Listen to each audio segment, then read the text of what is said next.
Hey everyone, I'm Carlos Davalos, and you're listening to Stories of Ours by Vision2Reality Foundation.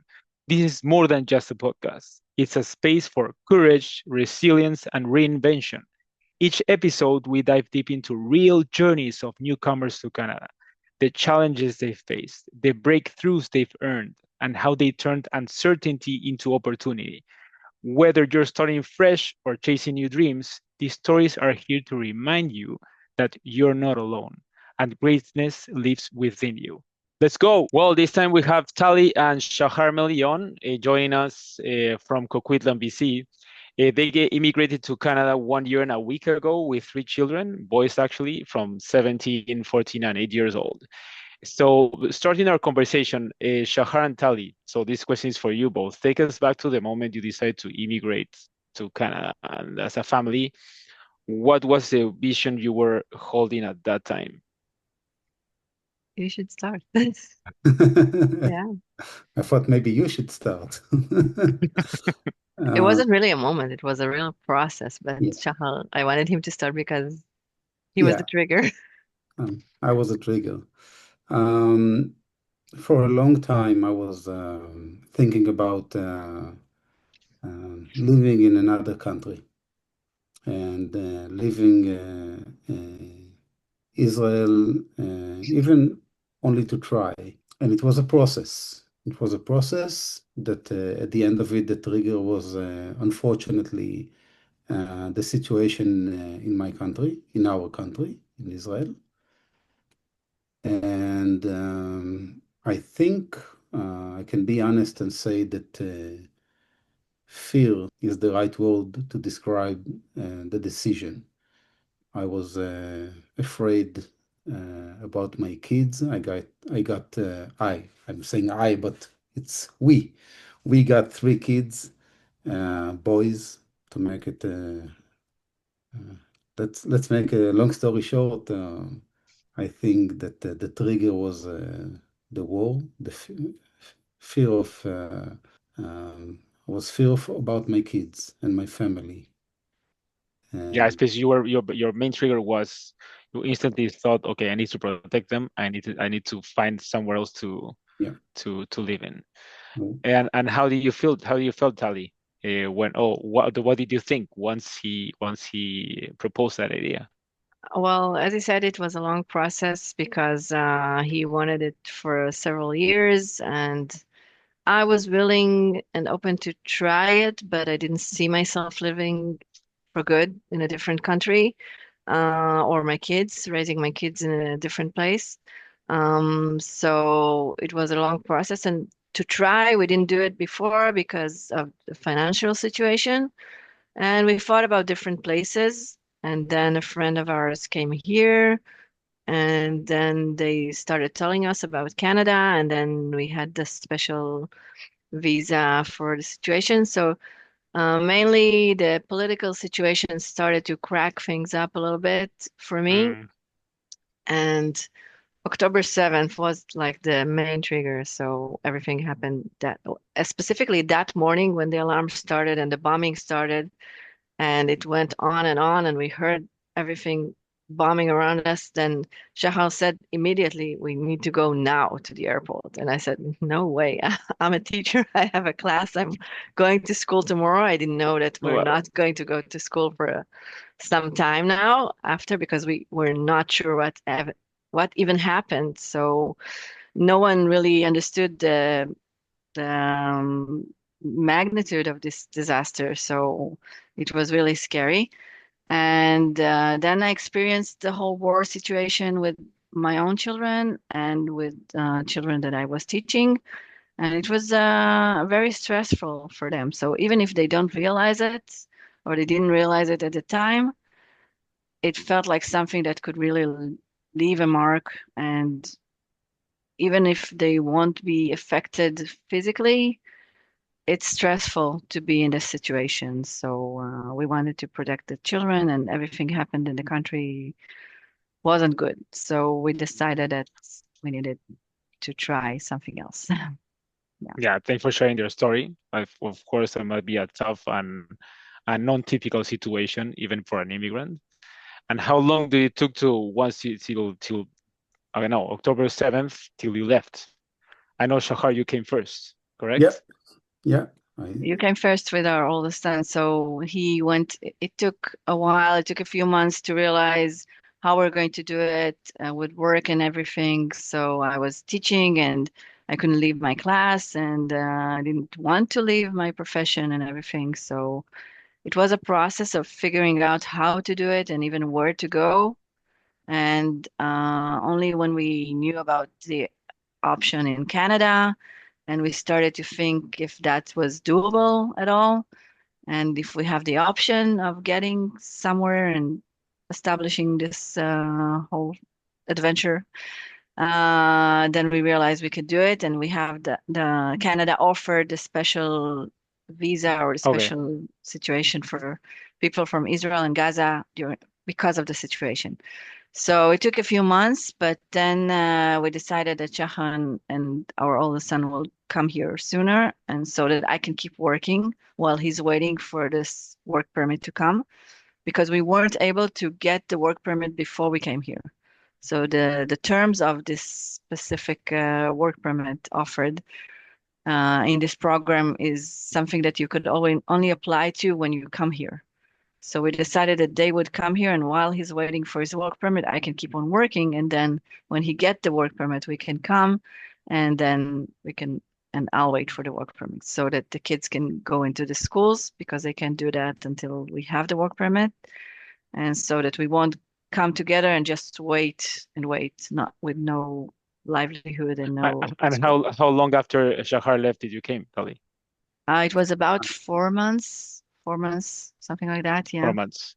yeah. Yeah, I can assume. Four and a I half. must have been, yeah, must have been, yeah, this situation, oh, sorry for all the situation, but at the end must have been tough for you too, and both of you being away from each other for those 4 months, I assume. Yeah, it was hell. Yeah, Yeah, all the yeah, uncertainty and not being able to even talk about it really, because they left to check things out to see if we can do that, if it's right for us, and where exactly to live, and the expenses and everything, and the culture and the weather and everything available here to see if that's something we can do. So to check things out and also to apply yeah, for the work permit.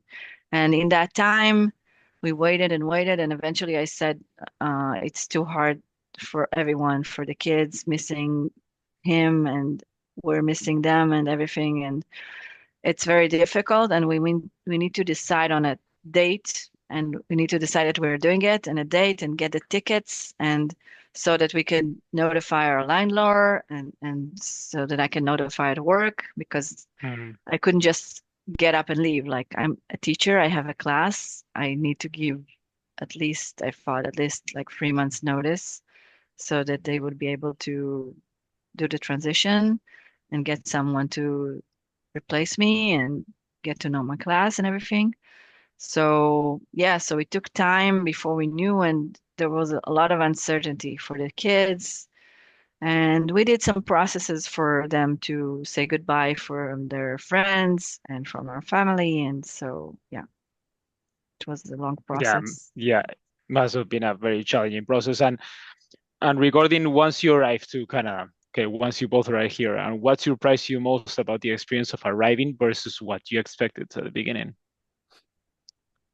A lot of things surprised us. Oh, we didn't know what to expect actually. So it was all just hoping for the best, but uh, preparing for everything.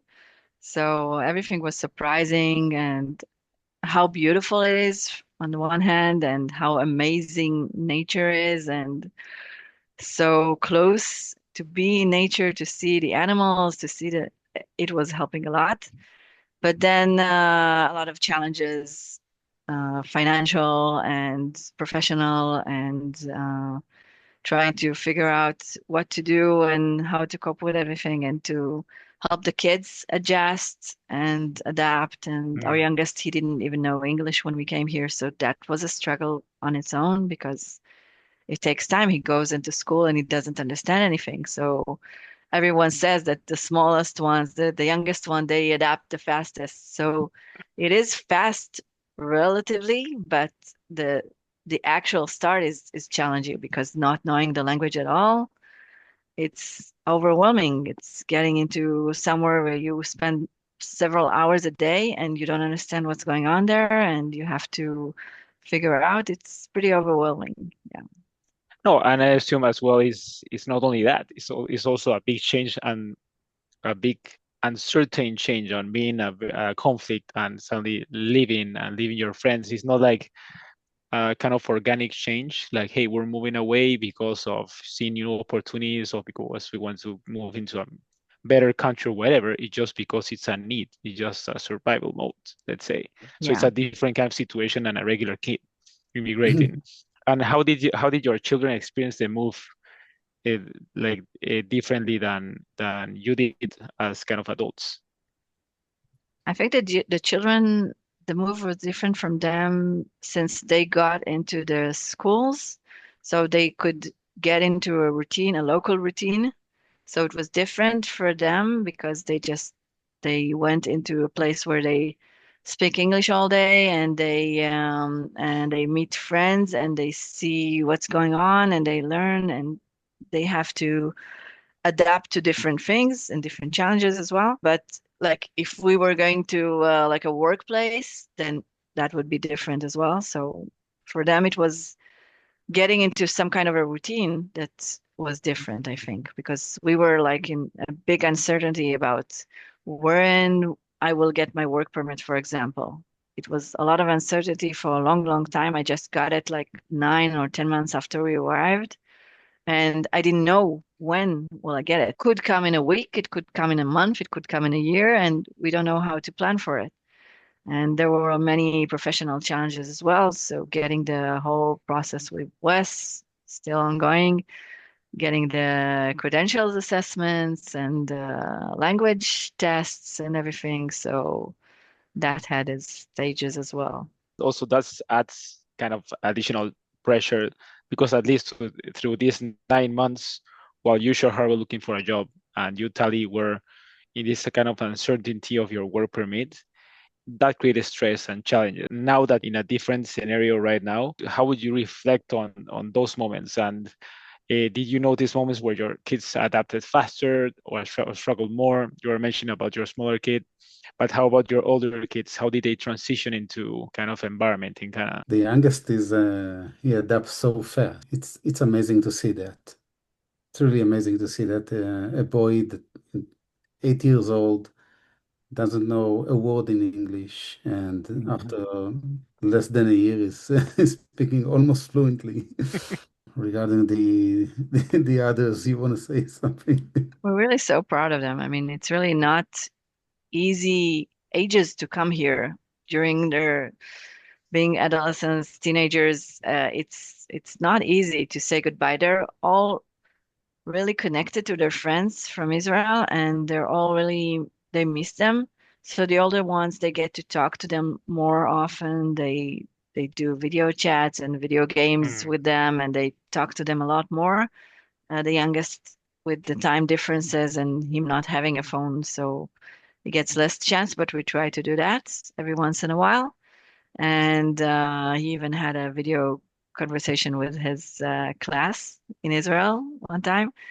And we're really proud of them. It's so not easy to do that. And but I think what helps the most is that they all found friends really fast. So that made the whole transition, the whole adapting situation a lot easier. They found friends, Israeli friends and local friends. And I think that helps us a lot because, I mean, because the young one is in elementary school, so we had to figure out how to get him to see friends after school. So we didn't know what's the situation because in Israel we have the WhatsApp group for the class, and we can just say who wants to meet up like spontaneously, and we didn't know how things work here. So we can't even get the phone numbers of the parents. They don't give that away at school. So it's so different.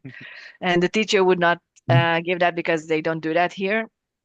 So we try to figure out if we should give him a note with our number to give to his friends to have their parents connect to us or how it's done. So it was all thanks to the community and the school and you and your family and and the friends because they got to welcome him, they welcomed him so warmly and so great. So he felt right at home. And then we felt very comfortable because of the parents. So it's a small community and very warm. And we felt really fortunate to meet such warm and wonderful people. And we felt really welcomed and everyone wanted to help and everyone was so nice and it was really overwhelming and we didn't expect that much help and warmth and such lovely welcome. So that's I think that maybe surprised us and um, yeah, correct me if I'm wrong, Shahar. I agree. Yeah. You're doing amazing job, so I don't want to interfere. And based on, well, and of course I agree with that. I feel we're in the same community, so we can understand what you're talking about, or I can understand what you're talking about. Because I think, and also I think regarding community, I think that's something that we will touch base in the moment, but that's very important as well, just to start building up your support system and people you can trust around you, etc. Also, people where you can also distress and just go around for a coffee chat or whatever. So important. I It made I such a think huge is difference. Yeah. Yeah. yeah, indeed. And at home, for example, how do you talk about identity with your kid? Because at the end, you're coming to a new country, especially the younger one, for example, he to a new country very young. So how do you keep kind of your cultural roots in place? Uh, now that your kids are currently kind of more than a year now in the country. For example, you keep on talking in your own language, you always at home, etc. How do you keep your roots in place? Yeah, we actually talk Hebrew. We talk our own language at home, and we're also fortunate enough to have a really warm and active and helpful community. The Israeli community, the Jewish community, we have a lot of events of the community where you sometimes there are Hebrew speaking events, but sometimes just the Jewish community. So not everyone speaks Hebrew, but we celebrate the holidays together with our friends here and we go to different community events from the institutions, the community institutions that we have here. I also teach in Hebrew schools on Sundays, so I get to meet a lot of Jewish people and Israelis a lot, and that's helped us a lot. And I think we can manage to keep the holidays and the traditions alive because of that very easily. Yeah, we're not very religious to begin with, but we do celebrate the holidays and that we are going to keep on doing that with our friends here and with the community. So we have that option. But I think the family is the most difficult thing to be away from. So that was Mm. like one of the biggest challenges here is to say goodbye to the friends and family we left behind and that I think is continuing to be and will continue to be a huge challenge for us. I think that's the deepest pain of every immigrant, I feel. Yeah, Yeah, definitely. knowing that you have like loved ones at home, etc. I think that's something that I think we all go through. Even though, for example, I traveled to my home country months ago, and I returned before, like almost a year ago. This last time was even harder than the last one. But the goodbye this time was even harder than the last time. So yeah, but I think right now at least I feel. I think I returned back to my home country after 4 years. So Wow, it was that's a also lot. tough to be away from home for a You've been while. away that long? Yeah, yeah. So after 4 years, I returned, and the last 2 years, I've been able to return like 2 years. I'm grateful for that. But who knows? But still, I have you always know, and you always have in your mind that you have your family there, that they're growing older, etc. So that's something that you always keep in mind. That And was the biggest price also shifting to to pay. No. exactly, yeah, Yeah. and that's something that we'll need to live with. But also that's part of the change. I think there's benefits everywhere. I think there's growth internally. There's a lot of growth in that pain. There's pure growth, I feel, as well. those are things that we'll see in the future as well. Yeah. We'll see how it develops. Talking about the hard middle, because right now, how do you feel to go through this professional uncertainty while also needing to be emotionally strong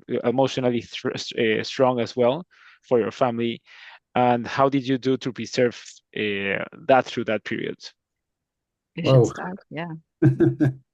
Uncertainty, it's a big word over here. It's hard. It's hard to, you build your life and for more than 20 years, you're doing something, and then you're coming here to a new country as an immigrant. And it's very hard. You feel like you are nothing. You feel, I can say even worthless. Um, and the bank account is starting to go down and down and lower. And you said, okay, you need to be strong. You need to provide some money. You need to earn it and support the family and everything. And you need to do what you need to do. In my case, said, okay, I'm going to be a handyman. I'm just going to work in any.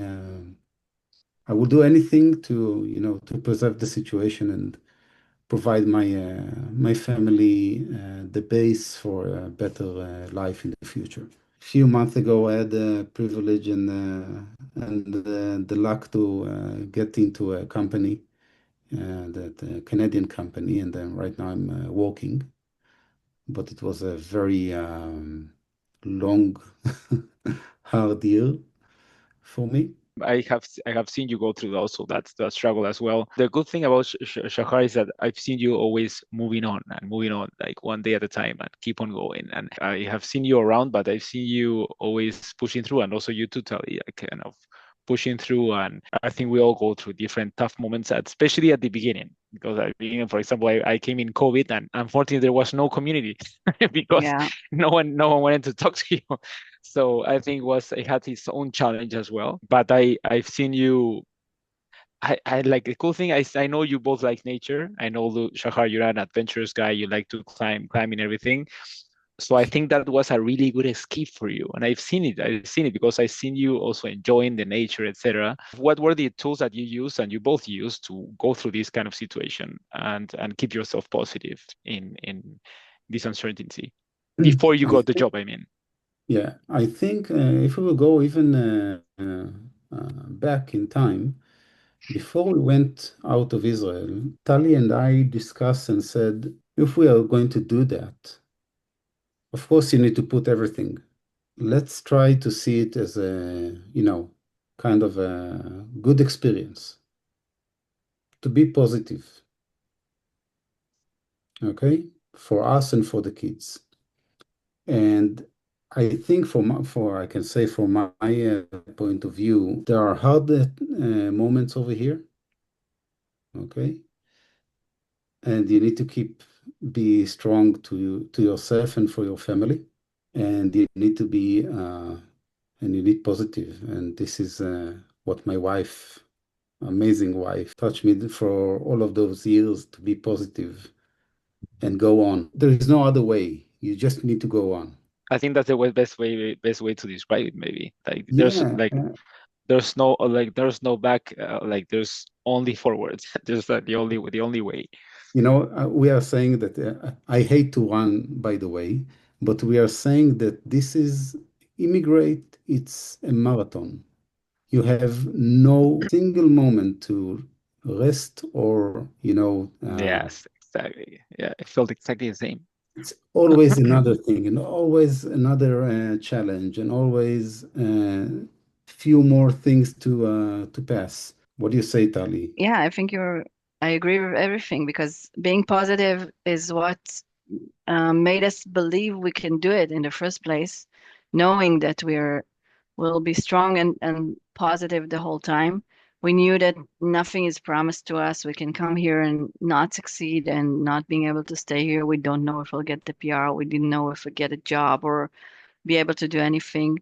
We still But don't know. we don't know yet. And we don't know when will we know. Uncertainty. A huge uncertainty. And we had the lowest moments here as well, and with everything that's keep happening in Israel as well. So we're still connected to that. And with the family, as we talked about, which was the biggest price to pay for us and for the kids to miss out on the family that we left and the friends. But we had no choice. Like we brought here 3 kids. It was our decision. Basically, they could say what they think, but basically we decide what to do with the family. And we brought them here. It wasn't their choice. And do you have these kind of conversations of like emotionally, I mean, on the emotions you guys feel during these kind of struggles and situations, and do you talk through, like, for example, during all your immigration journey, have you had a lot of kind of conversations together as a family A lot. on the A lot. steps and things and the struggles? Because Yeah. I think for me it also was very important to also allow us to share, right? The Yes, so much. And yes, we Yeah. had a lot of conversations between the two of us, between us and the kids, a lot of conversations with the friends that we were so fortunate to have found here. The Israelis, the other immigrants, the local ones, and it helped a lot, like talking to about it, talking about the challenges, talking about the hard times. In your own language as well. Yeah, Yeah. that too, definitely. But also to talking to our new friends who also had, like yourself, who have had the same journey and the same difficulties. And everyone, oh, not everyone, but a lot of people that we met here were so attentive and so interested and asking a lot of questions and wanting to know about it. So talking about the hardship as well, it was very helpful. And also, we had no choice. We had the kids here, 3 kids. We can't afford to just give up or be despaired or let the um, frustration and despair take over us. We needed to keep on going because we had to make it work. We had to make it work, and we have to make it work for them. We came for them, and so for them and for Mm. us. Yeah. Yeah.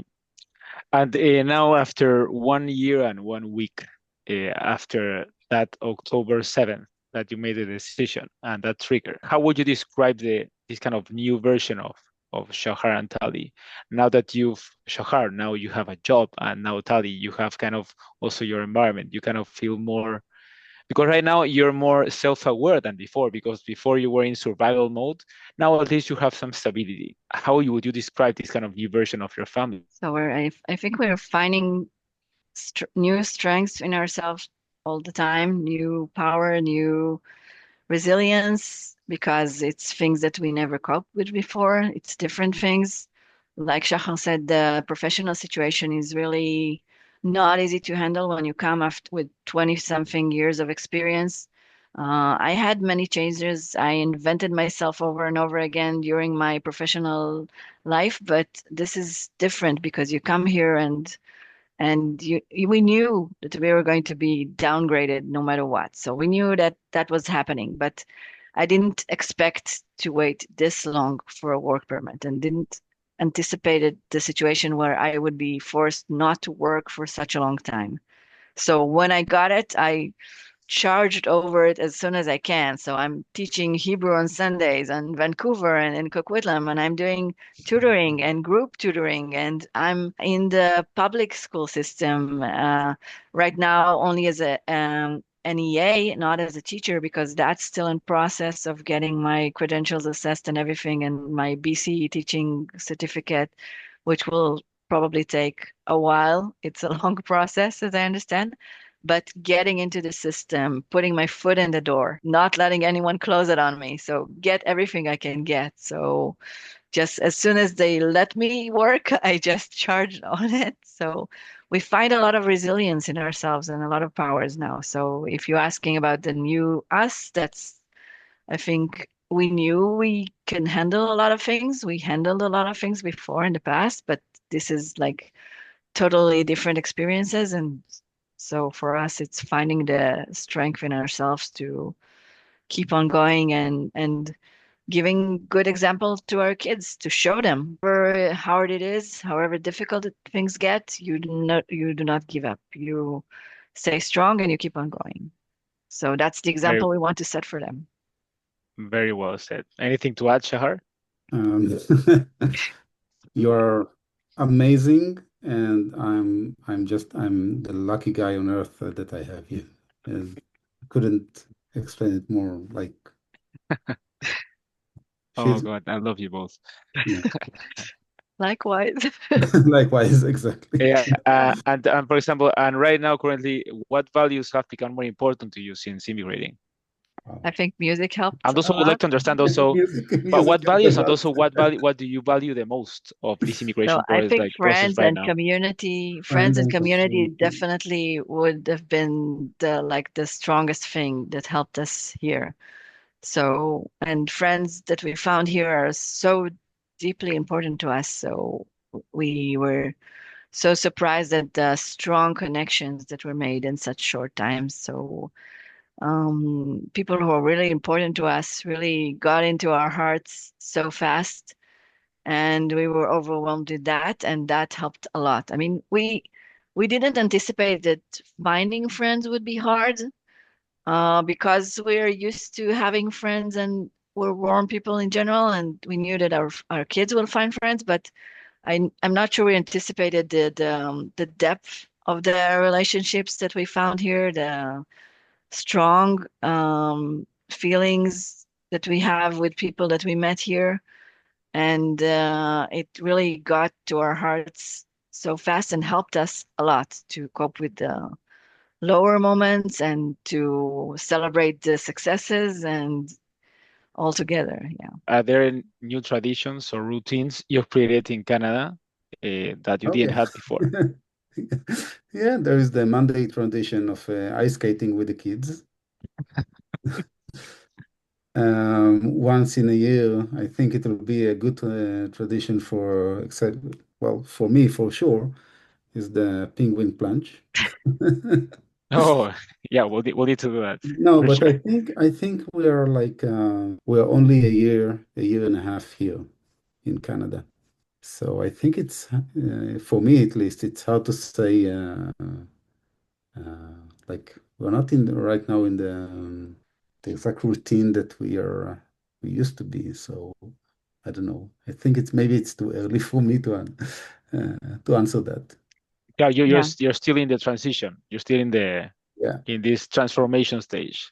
Yeah, we don't have the stability yet. We don't have the Yeah, I know. Yeah. knowing what's going on, what's going to happen in a few months. I'm still working as a casual, so I go to work in a new place every day. I don't know when, where, and if I will be working the next day and how it's going to be.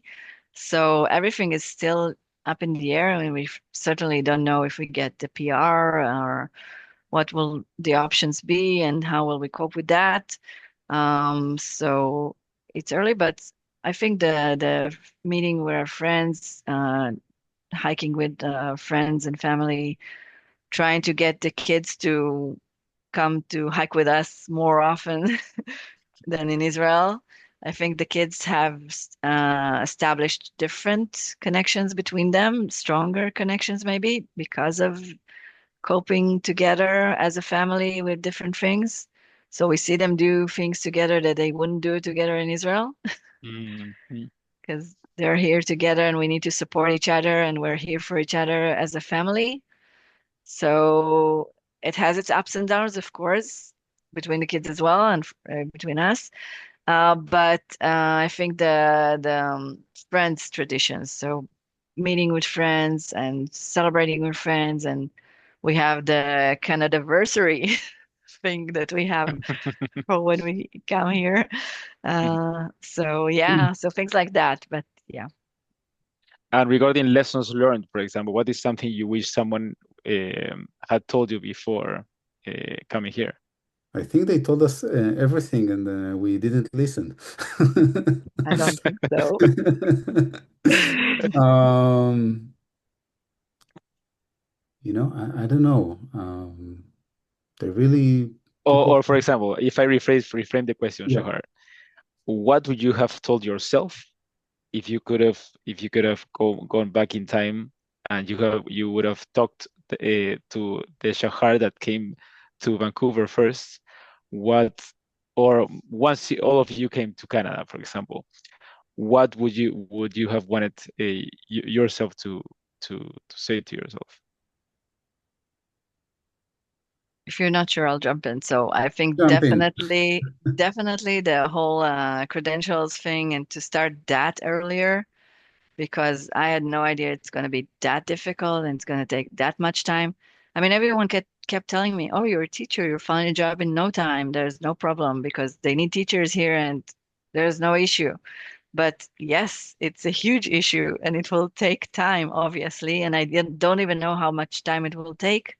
And so definitely it would have been to get those things sorted out before and to start getting to work on that, getting all the certification, diplomas, and everything, and approvals from Israel sooner and in person to go to places and get those things settled before. So definitely that, but also to, I don't know, to be prepared for the huge uncertainty and the long time that we'll need to cope with not knowing when we could start working or when we could get our lives in motion. Yeah. Yeah. I think for me also immigrating and those first 3 years for me it was going in also in this kind of uncertainty stage. I think that stage taught me a lot of patience. Maybe before I wanted things more like faster. Now I kind of learned to wait and that things have its own process and something you have to let go. For example, you can push till a limit, but then there's a moment where you have to let go and allow things to follow through their own process, right? Um, just to go through uncertainty, because yeah, it's tough.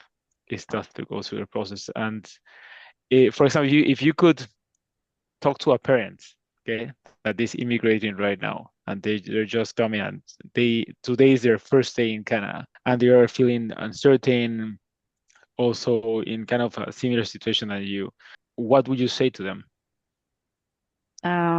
So actually we do that a lot. We talk to people who are about to come here or in the process or already here and just came in. So we have a lot of conversations like that with new immigrants or in the process.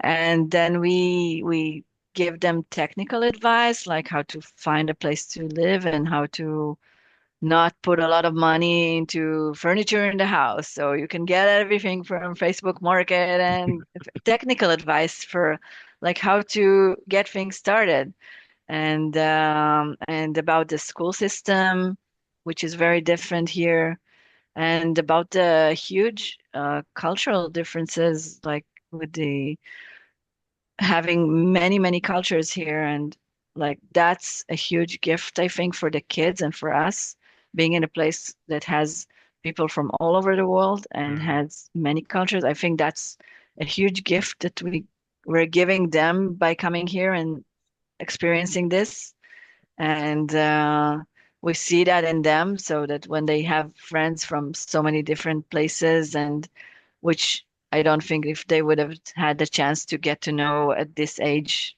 earlier in Israel. So experiencing the different cultures is amazing and also challenging sometimes, like to know what to do, what's expected, what's the routines here, what's acceptable socially here, what's not. Uh, Less spontaneous here to learn about how things go. Yeah, get the class to be on a WhatsApp group with the parents. So a lot of technical advice and also how to cope, how to be there for your kids, how to support them in different situations and to support each other I think in those are yeah. the most important thing, like that. Mm. Um, be strong as a family, as a couple, as a partner, support each other. And of course, if you have money, it's good. It's good to have money. That's helpful. This kind to immigrate, it's a very expensive progress. Yeah, and just be be a good team, be a positive team. Look forward and don't look back. And be very And hands-on with the kids process because it's really important to not to always notice what they're going through and their ups and downs and be there for them always. So we're trying to be very hands-on at everything, like in school, friends, different issues, to be hands-on and to remind them constantly that we're here for them for everything and they can talk to us about everything and yeah, for that. cool. No, yes, yeah, indeed. I think I went through a similar process. Part of our investment was that one of us would stay at home with the kids, just so we can really go through the journey with them. Of course, it's different than just putting them in daycare because you don't see them, you interact with them, you don't know what they're thinking and their uncertainties. So we also prefer just to stay at home with them, at least one of us. And looking back now to you both, what are you most proud of for yourself as a family right now where you're at? You're thinking, I see you're thinking. You want to say something? I'm thinking, yes. Well, as I said earlier, I'm so proud my wife. Um, I mean, she did amazing journey over here, and with a lot of challenging challenges through the way. Like, just imagine to yourself to wait 9 months for the permit, to work permit, to be able to walk, and even to drive over here. He's talking about you can't have a driver's license if you don't have the work I'm permit. talking That's all. about that I'm proud of you. And I'm proud of my kids and us as a team. And I think this is something that was, in some way, I can say it was blooming here. Um, this I can say together, the family. Something was in that aspect was blooming here. Like we more supporting each other and more talking to each other. And I appreciate every single moment of that. And if I will start to cry, it's I will pass it to Tali. Yeah, well, I agree because we I think we had to become stronger as a family because in Israel the kids had their own lives and they were a lot more independent in the sense of they would go to their friends and everything and we would know them because the older ones as well better because we knew them in elementary school, some of them, and so the families and everything. And here we had to ask more, to remind them more, to ask more questions, to ask them to share with us what they're feeling. And so, yeah, so we're so proud of them coping with everything from studying in a different country, in a different language than what they knew. So that's not an easy thing to do. Studying, they have the older ones, they knew English, but their studies is in higher level. They're in high school, so they need to get to know the specific professional terms for everything. Like even doing Mm, math in English is different than doing math in Hebrew, where they don't know the language and they don't know all the different names for everything. So, and how they're coping with getting to know new friends and keeping their friendships and training and everything. And it's amazing. And also about keeping their friendships back home. That's also very admirable, I think, how they do it. And it we're very proud of them for that and for also for each other. Shahar was actually starting a business, a new business in a whole different professional area than what he did back home. So it's a huge thing to do, just to reinvent yourself and just to take something completely new and to start a business just to find a way to support the family. Yeah, this is the situation. We have to do everything and we have to support the kids. And yeah, so we're very proud of us as a family, I think. And I think we also accomplished something that we spoke about it earlier. Um, for example, the kids they start in school with no language or even learning math, like Tali mentioned earlier. Um, but for us, I think our point of view is that there is a challenge, let's say the math. They're struggling and they're learning and they develop new skills.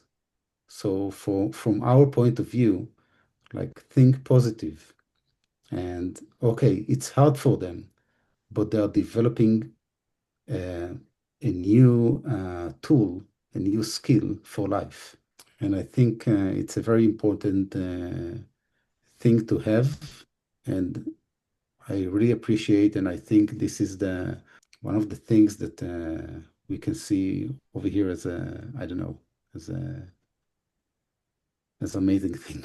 yeah, Yeah, fair I enough. don't because have I feel enough words to describe what I am thinking right now. no, I completely get you because I feel as an immigrant, you need to adapt to a completely different situation, uncomfortable in an uncomfortable situation, an uncertain situation, and so it's like I would say like kids they are forced to get an adaptability skill right away, and also to be comfortable and being in uncomfortable situations, just going to a new school, for example, or going to a new soccer team, or going to a new whatever where you meet completely different people, feel otherwise it must have been different. So I think, and also being resilient. Very resilient, Uh, very Yeah. strong. but actually, the final question to you both, be mindful on time. What does success look like to you now? PR. We're hoping for that so badly, but we don't know if we'll get it. Yeah, but I guess to have the kids happy and us being happy and successful in at work um and staying together strong as a family and supporting each other. So yeah, I think that's the most important thing. It has a lot of things like school and multiple things, but I think these are the most important things. Yeah, Yeah. for you, See Shahar. Well, them, to see them grow and succeed with all the opportunity that they have here and they didn't have in our country. Having them being safe, Being being in a safe. safe mm, place Yeah. and more relaxed and more sane. Yeah, Yeah. Yeah. definitely. well, thank you to both for sharing your journeys and also being vulnerable, being authentic, being transparent. I know you shared very tough moments in your life, so we highly appreciate you sharing it here and having the kind of openness to share it here. So it's something that I appreciate it deeply in my heart. So thanks you to you both. And thank you for Thank not only you. this conversation, but everything you and your family have done for us. And we appreciate it so much. You really made such a huge difference for us coming here and adapting and adjusting and coping Completely. through the hard moments as well and sharing the happy moments as well. And so we really appreciate you and your family and you're so important to us. So thank you for everything you've done for us so much. Oh, it's a likewise completely. So yeah, we're all going through the same journeys.